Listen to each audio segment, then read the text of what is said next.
Bonjour les greffes et bienvenue à cette nouvelle vidéo comme chaque semaine consacrée, donc début de semaine consacrée au Bitcoin, aux différentes crypto-monnaies et aux actions qui sont de près ou de loin liées à la blockchain. Alors on attaque sans plus tarder avec le Bitcoin dollar. Le Bitcoin dollar, on va un petit peu ajuster l'oblique, on va plutôt prendre les chandeliers plutôt purs comme ça, et donc l'idée c'est de se dire, vous voyez, congestion, voilà, on arrive au max, donc ça va se décider, on a les volumes qui baissent. Donc en gros, c'est ce qu'on se dit depuis maintenant quelques semaines, la construction de congestion, ça va se décider. Ça casse par le haut, bien entendu, c'est positif. Il faudra valider ça par la cassure des 10 000 $ qui devrait derrière pouvoir valider le retour des acheteurs moyens, long terme, en plus des courts termes éventuellement, qui sont d'ores et déjà en train d'anticiper. A contrario, si on sort par le bas, ça serait un coup d'épée dans l'eau, tout serait à refaire, tout serait à remettre à plus tard, sans pour autant, tant qu'on tiendra cette zone des 8 000 $, inverser complètement la vapeur. Mais en tout cas, bref, ça serait pas terrible. Donc je serais tenté de dire, voilà, 7 600, 8 000 $, c'est vraiment le carrefour, le pivot pour le Bitcoin en dollars, en dessous duquel il ne faut pas passer. Et là, il va falloir quand même se décider incessamment sous peu pour justement tenter de déborder les 9 500 $ qui devraient derrière valider l'attaque des 10 000 $. Et au-dessus des 10 000 $, valider pour la plupart des intervenants la relance de la tendance haussière de moyen long terme sur le Bitcoin. Donc c'est ça vraiment qui va nous intéresser cette semaine. Au niveau du Bitcoin euro, c'est la même idée, bien entendu, c'est juste les niveaux qui changent. Donc là, en l'occurrence, c'est les 8300, allez, 8400 € qu'il faut dépasser avec les 8500 €, et c'est la même chose. Donc congestion, on arrive au bout. Si on sort par le haut, on va rameuter tous les signaux moyen long terme, et donc ça risque là aussi d'apporter pas mal de volume.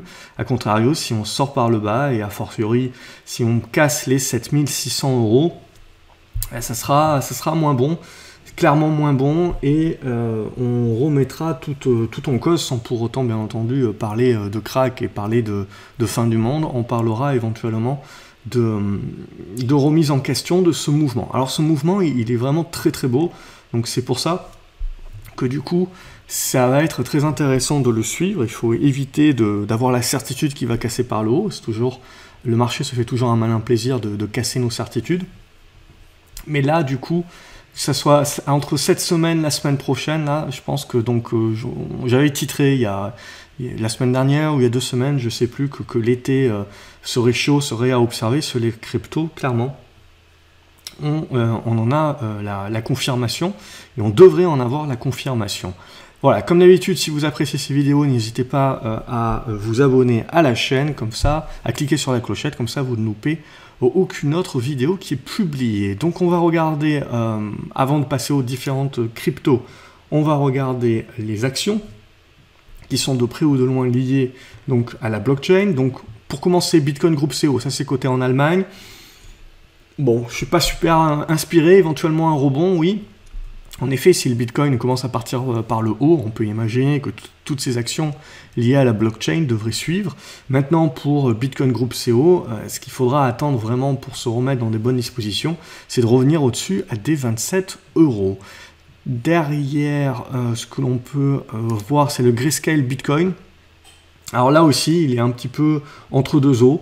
Il faudra, on le voit, revenir au-dessus des 10,50 $ à 11 $ pour se remettre dans une bonne tendance et essayer de rebreaker par le haut. Là, on est plutôt en mode flat sur le Grayscale.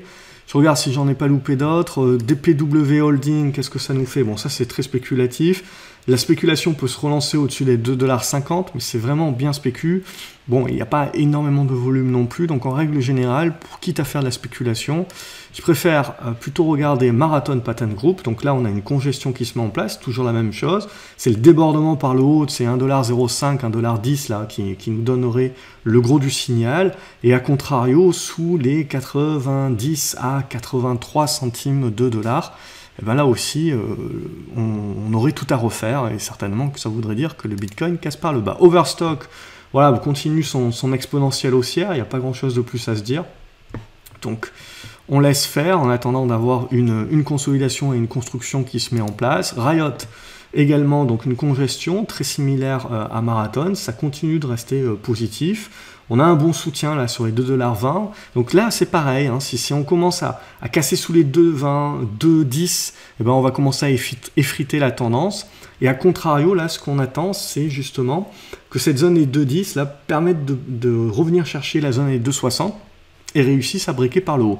Donc là aussi, ça s'observe. J'avais tenté une position la semaine dernière que j'ai coupée en attendant, mais je continue d'observer. Et ça va se jouer incessamment sous peu, donc là aussi sous observation. Blockchain Group qui est coté donc sur Euronext consolide, rien de bien méchant à ce stade. Je partirai du principe que la zone des 65-60 centimes d'euros est une zone de soutien pour celles et ceux qui veulent éventuellement tenter la relance technique. Le niveau actuel aujourd'hui a déjà été pas mal, 70. Voilà, mais là, on voit qu'on n'a vraiment pas attendu le Bitcoin. Hein, c'est des news intrinsèques à la valeur hein, qui ont boosté le titre et lui ont permis de faire un x3 en l'espace de quelques jours. C'est un petit peu... c'est également pas mal de petites caps qui font des x2, x3 actuellement. Donc voilà un petit peu pour ce tour d'horizon au niveau des valeurs. On va donc attaquer les différentes cryptos, donc le BAT dollar, là c'est toujours la même chose, il va falloir déborder par le haut, on voit qu'on a une oblique ici, hop, donc il faudra déborder cette zone des 30 centimes de dollars, et là on devrait valider aussi le retournement haussier de moyen long terme. Au niveau du Bitcoin Cash, là, un petit peu plus en deçà, on commence à avoir pas mal de volume, on s'en était parlé la semaine dernière, donc de cette oblique, donc on a réussi à casser, et du coup là ce qui va nous intéresser maintenant c'est le prochain mouvement. Donc là si on arrive à booster ici et à casser les 270 $, eh ben on va revalider un signal de retournement de moyen terme. Donc là aussi Bitcoin Cash, intéressant à observer. D'une manière générale, hein, ce qu'on s'était dit déjà la semaine dernière, c'est que la majorité des cryptos commencent à redevenir très intéressantes. Bon, alors il y en avait qui étaient déjà partis, Cardano fait partie de ces exemples-là, a continué la hausse, continue sa hausse exponentielle actuellement. Là, j'ai pas grand-chose de plus à se dire, hein. On a un support sur les 11 centimes de dollars, mais globalement, on le voit, Cosmos aussi est bien parti, on en avait parlé, celle-ci aussi, et donc on voit, dès qu'on casse, on le fait pas à moitié, donc là on arrive sur un niveau de résistance, éventuellement on aura un pullback, mais là aussi on a un retournement de moyen long terme qui est en train de s'exécuter, qui est en train de se valider. Au niveau du Dash, Digital Cash, là aussi on casse une oblique, mais le gros morceau qui sera à casser c'est cette zone des 80 $, et puis après cette zone des 88 $. Mais là aussi, regardez sur les cryptos, alors le Bitcoin est toujours en attente, mais on voit bien que sur les autres cryptos, les volumes commencent vraiment à se dimensionner, ça commence à partir au fur et à mesure. Au niveau de l'Ethereum, là aussi, on a une bonne congestion, hein, donc il n'y a plus qu'à faucon, comme on dit, et l'idée, voilà, c'est de déborder les 250 $. Et là aussi, on aurait un beau signal de tentative de retournement. EOS, que j'ai loupé entre deux, la même chose. On voit que les cryptos dont on avait parlé la semaine dernière, qui étaient encore un petit peu en retrait, on se disait, bon, il faut casser les obliques, et ça sera des premiers signaux, mais on a cassé les obliques, on a validé ça avec des gros volumes, et du coup, on se met dans des congestions de moyen terme qui sont très intéressantes.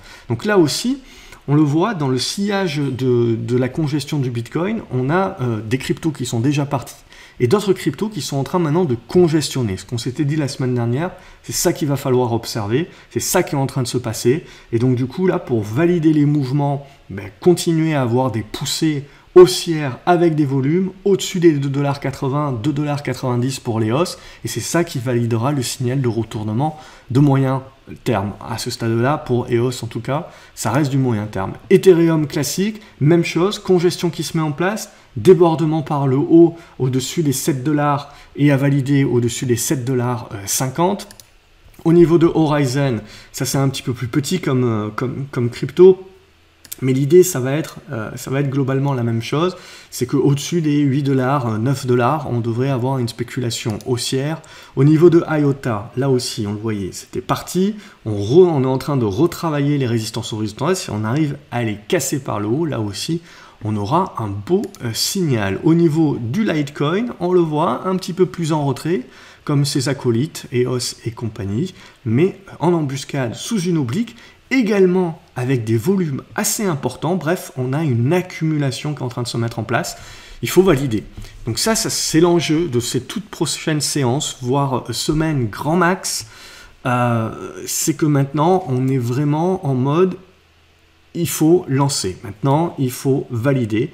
Et pour la Litecoin, en l'occurrence, ce sera le dépassement des 46 $. Et surtout, le gros morceau derrière, c'est les 51 $ pour le retournement de moyen terme. Au niveau de Monero, on en avait déjà parlé comme d'une configuration aussi qui était sympathique, qui a commencé déjà à casser. Là aussi, regardez, les volumes se dimensionnent. On est en train de se mettre dans des bonnes dispositions pour valider le retournement haussier de moyen terme également. Au niveau du Néo, c'est la même chose, comme on s'était dit la semaine dernière, on est en train de congestionner, on se remet ici en accumulation, et là maintenant, il manque plus que le break. Alors bien entendu, tout ce que je vous dis, ça peut finir par casser par le bas, auquel cas, on se dira, bah, c'est un coup d'épée dans l'eau, on ne valide pas les cassures, mais là, les probabilités sont quand même en faveur des acheteurs, clairement, surtout que ce que l'on voit, c'est que la majorité des cryptos sont dans les mêmes dispositions et surtout on voit les volumes, donc ça commence à se placer.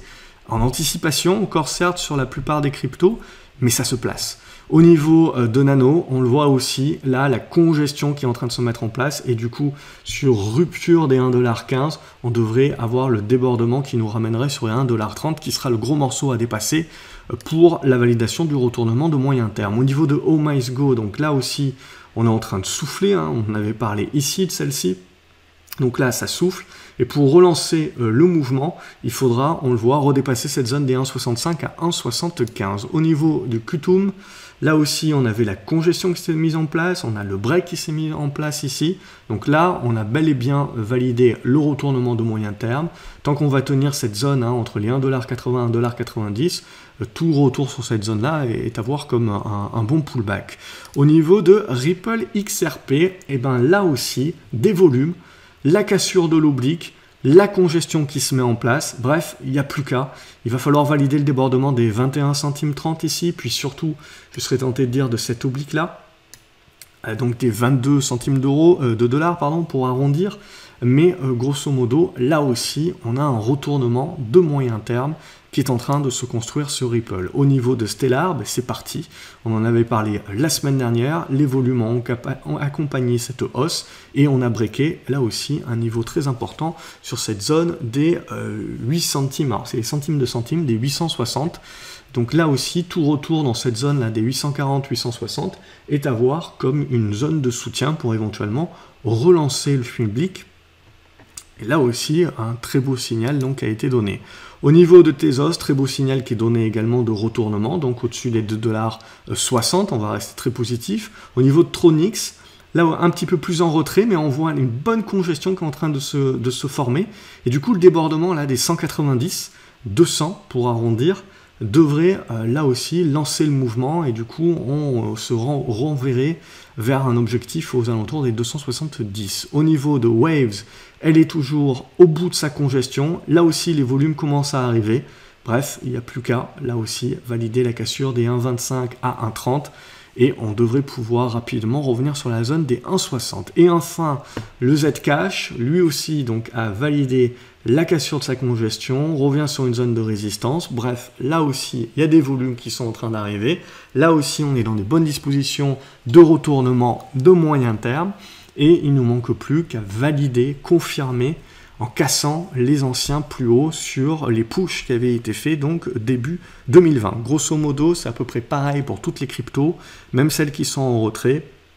On voit qu'on est vraiment en train d'avoir la cocotte minute là. Donc c'est clair et net qu'il va falloir suivre tout cela de très près et qu'il va clairement se valider ou s'invalider. Je serais tenté de dire là que les probabilités sont quand même favorables aux acheteurs actuellement. Et c'est ça qu'on va observer donc ces toutes prochaines séances et semaines, en tout cas, voilà, comme je vous l'avais dit. L'été promet d'être chaud sur les cryptos et c'est ça qu'il va falloir observer. Comme d'habitude, j'espère que ces vidéos vous aident et vous plaisent. Ça me fait toujours plaisir de voir que vous êtes autant à liker, à mettre un pouce en l'air et à partager ces vidéos-là. Donc n'hésitez pas à le faire, à continuer à le faire, ça motive. Et également à vous abonner à la chaîne, comme ça vous ne loupez rien. Et je vous attends du côté des commentaires pour savoir ce que vous vous en pensez et quels sont les cryptos que vous allez privilégier. Excellente journée à vous les graphes et on se retrouve pour une prochaine analyse bientôt.